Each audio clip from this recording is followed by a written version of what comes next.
വാച്ചാൻ വാർഡുകൾക്കെതിരെയും museum SIക്കെതിരെയും അവകാശ ലംഘനത്തിന് notice. സാമാജികർക്കെതിരെ വ്യാജാരോപണം ഉന്നയിച്ചുവെന്നാരോപിച്ച് രമേശിനെതിരെയാണ് സ്പീക്കർക്ക് notice നൽകിയത്. അതേസമയം കൈക്ക് സാരമായി പരിക്കേറ്റ KK രമയുടെ കൈയിൽ 8 ആഴ്ച പ്ലാസ്റ്റർ ഇടണമെന്ന് ഡോക്ടർമാർ നിർദ്ദേശിച്ചു. മാർച്ച് 15-ലെ നിയമസഭാ സംഘർഷത്തിൽ വാച്ചാൻ വാർഡുമാരുടെ പരാതിയിൽ 7 UDF MLA-മാർക്കെതിരെ മ്യൂസിയം പോലീസ് കേസെടുത്തിരുന്നു. വനിതാ വാച്ചാൻ വാർഡിന്റെ കൈക്ക് പൊട്ടലുണ്ടെന്ന് കാണിച്ച് ജാമ്യമില്ലാ വകുപ്പുകൾ പ്രകാരമായിരുന്നു കേസ്. എന്നാൽ പരാതി നൽകിയ വനിതാ വാച്ചാൻ വാർഡിന് സാരമായി പരിക്കുപറ്റിയില്ലെന്ന് പരിശോധനയിൽ തെളിഞ്ഞുവെന്നും പരാതി വ്യാജമാണെന്നും ചൂണ്ടിക്കാട്ടിയാണ് രമേശ് ചെന്നിത്തല നോട്ടീസ് നൽകിയത്. സാമാജികർ കൈയൊടിച്ചെന്ന് വ്യാജ പരാതി നൽകി വാച്ചാൻ വാർഡ് ഗൂഢാലോചന നടത്തി.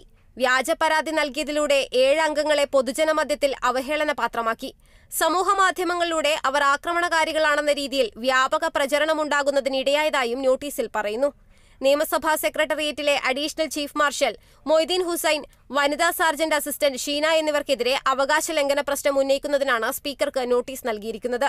സഭാനാഥന്റെ അനുമതിയില്ലാതെ വ്യാജ പരാതിയിൽ കേസെടുത്ത് സാമാജികരെ പൊതുമധ്യത്തിൽ അപമാനിച്ചുവെന്ന് കാണിച്ചാണ് മ്യൂസിയം SIക്കെതിരെ അവകാശ ലംഘനത്തിന് നടപടി ആവശ്യപ്പെട്ടിരിക്കുന്നത്. നിയമസഭയുടെ നടപടിക്രമവും കാര്യനിർവഹണവും ചട്ടങ്ങളിലെ ചട്ടം 154 പ്രകാരമാണ് നോട്ടീസ്. അതേസമയം KK രമയുടെ കൈയുടെ ലിഗ്മെന്റിൽ സാരമായ പരിക്കേറ്റുവെന്നാണ് MRI സ്കാൻ റിപ്പോർട്ട്. ഇതിന്റെ അടിസ്ഥാനത്തിലാണ് 8 ആഴ്ച കൈ മുഴുവൻ പ്ലാസ്റ്റർ ഇടാനുള്ള ഡോക്ടർമാരുടെ നിർദ്ദേശം. കോഴിക്കോട് മെഡിക്കൽ കോളേജ് ആശുപത്രിയിൽ തുടർ ചികിത്സ തേടുമെന്ന് KK രമ അറിയിച്ചു. Kerala vision news, Thiruvananthapuram.